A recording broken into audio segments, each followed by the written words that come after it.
हर हर महादेव, जय जय श्री राम।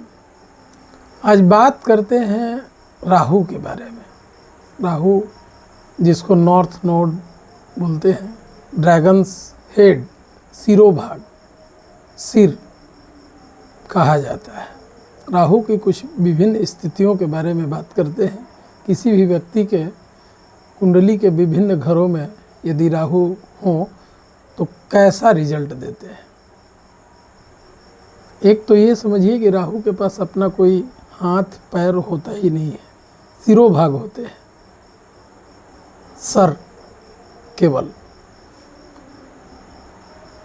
ऐसे राहु किसी व्यक्ति के कुंडली में यदि लग्न भाव में ही बैठ जाते हैं, मान लीजिए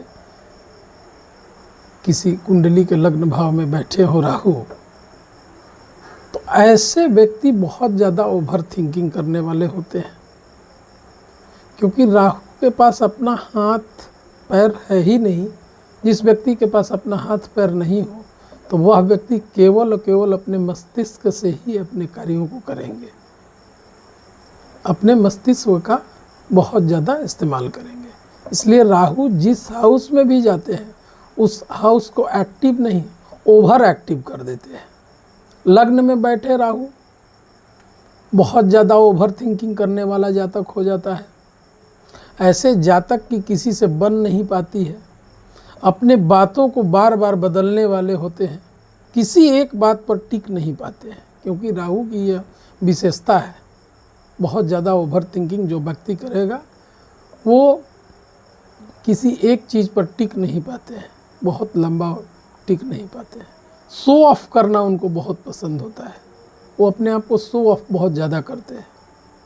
ऐसे व्यक्ति यदि मान लीजिए किसी व्यक्ति का जन्म लग्न में ही, यानी जन्म से ही राहु यदि अगर उसके लग्न में है, तो ऐसे व्यक्ति के घर के सामने आमने सामने कोई खाली मैदान या बहुत पुराना घर हो या मंदिर हो, इस तरह का कुछ अवश्य ज़्यादातर देखा गया है कि ऐसे लोगों के सामने, घर के सामने जहाँ इनका जन्म हुआ है, वहाँ खाली मैदान या कोई सूखी भूमि, इस तरह का कुछ न कुछ होता ही है, ये पाया गया है। तो ये बातें हैं, ऐसे व्यक्तियों की किसी से बन नहीं पाती है यदि लग्न में ही राहु बैठे हो तो। अब मान लीजिए राहु यदि द्वितीय भाव में चले जाते हैं, तो द्वितीय भाव को तो वाणी भी कहते हैं, द्वितीय भाव को रिलेटिव्स भी कहते हैं, द्वितीय भाव को खान पान से भी जोड़ा जाता है। मान लीजिए किसी व्यक्ति के दूसरे भाव में यदि राहु हो तो दूसरे भाव को ओवर एक्टिव कर देंगे। एक्टिव नहीं, ओवर एक्टिव की बात हो रही है। तो दूसरे भाव, खान पान बिगड़ जाएगा, जो खाना चाहेंगे वो खाएंगे ही, अपने आप पर वो कंट्रोल नहीं कर सकते हैं। ऐसे व्यक्ति की वाणी भी बिगड़ जाती है, ऐसे व्यक्ति की वाणी भी सही नहीं हो पाती है।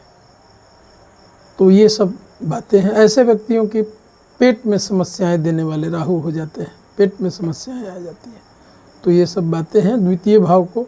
अब तृतीय भाव में राहु अगर बैठ जाए, मान लीजिए किसी व्यक्ति के तृतीय भाव में राहु बैठ गए, तो तृतीय भाव को तो पराक्रम कहते हैं ना। ऐसे व्यक्ति पराक्रम तो दिखाएंगे, किसी को पता भी नहीं चल पाएगा। राहु की एक विशेषता है, वो पता नहीं चलने देते हैं, क्योंकि अब वो केवल और केवल दिमाग से खेलते हैं, अपने मस्तिष्क का इस्तेमाल करते हैं। लेकिन हाँ, ऐसे व्यक्ति पराक्रम दिखाएंगे, वो पराक्रम होगा नहीं उनके अंदर, वो रियल नहीं होगा। ऐसे व्यक्ति भीड़ में जाने से डरेंगे। तृतीय भाव में अगर आपके राहु बैठे हैं तो ऐसे व्यक्ति भीड़ भाड़ वाले इलाके में उनको एक डर, आंतरिक भय बना हुआ रहेगा। ठीक वैसे ही लग्न में भी अगर राहु बैठे हैं तो व्यक्ति को एक आंतरिक भय बना रहेगा। अब वो किस चीज़ का भय है वो उसको पता नहीं है, लेकिन इतना ज़्यादा अपने आप को प्रिकॉशन लेके रखते हैं राहु, तो इसलिए ये स्थितियाँ बन जाती हैं। ऐसे जातक खुद में ही एक आंतरिक भय के शिकार बने हुए रहते हैं। तो ये सब कुछ स्थितियाँ थी राहु के बारे में जो हमने बताया।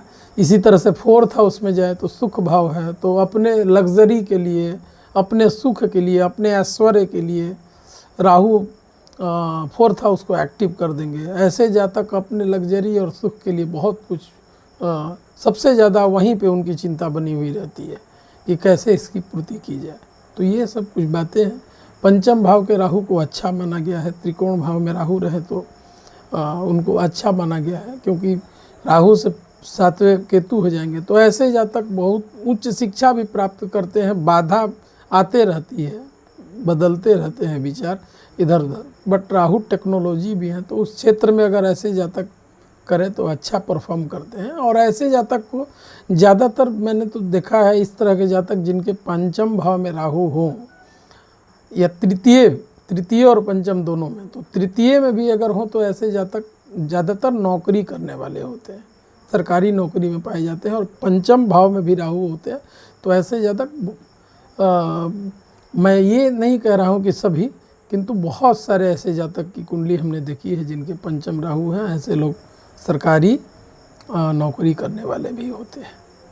छठे भाव में राहु हैं तो फिर कहना क्या, जो चाहे वो होगा। राहु उसकी रक्षा करते हैं। छठे भाव को प्रतिस्पर्धा भी कहा जाता है, शत्रुहंता भी बनाते हैं, शत्रु नहीं टिक पाते हैं।